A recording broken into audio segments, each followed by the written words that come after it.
If you have been wondering where those secret camera pieces come from that you've seen in my previous videos, then this video is for you.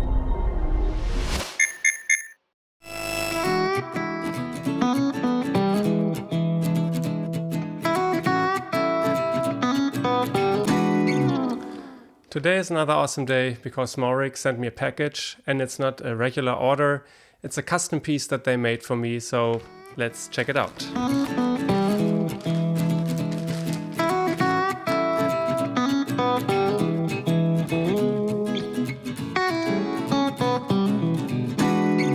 This is a NATO rail with one special feature.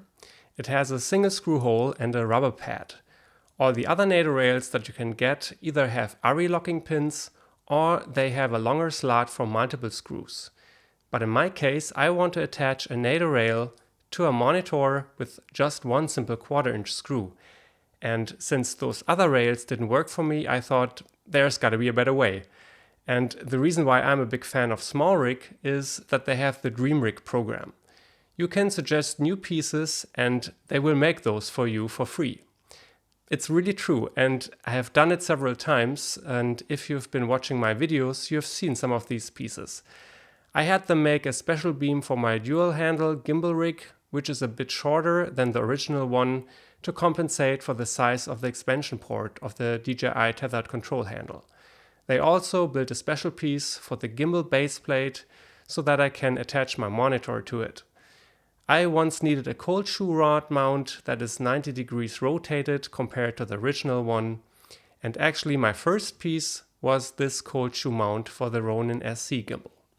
But I have to be honest, it's not so simple to have them make the piece free of charge. You actually have to design it yourself. And to do that, you need to know how to use a 3D design program like Autodesk Fusion 360.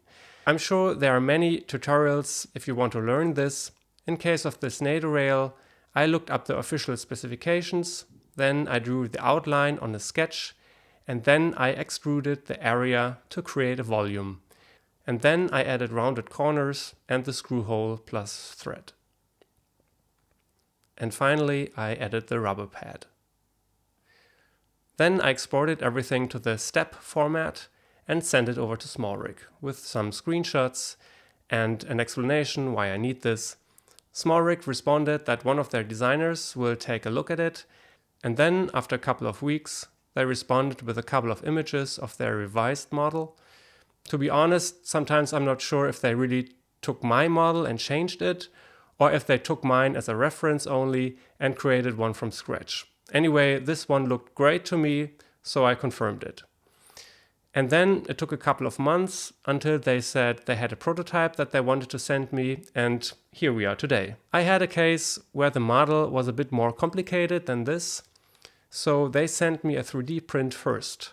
But in this case, the thing here is so simple, it's ready to use. So why do all of this? I think at least some of us like to tweak their equipment until it's perfect, because it has potential to be a hobby of its own. And it definitely motivates us even more to go out and create. And no camera gear is the same. There are like infinite combinations of cameras, batteries, monitors, microphones that need to be put together. And I think it's great that there's a way to get exactly what you need. I hope you liked this video. Make sure to give it a thumbs up and consider subscribing to my channel. See you next time.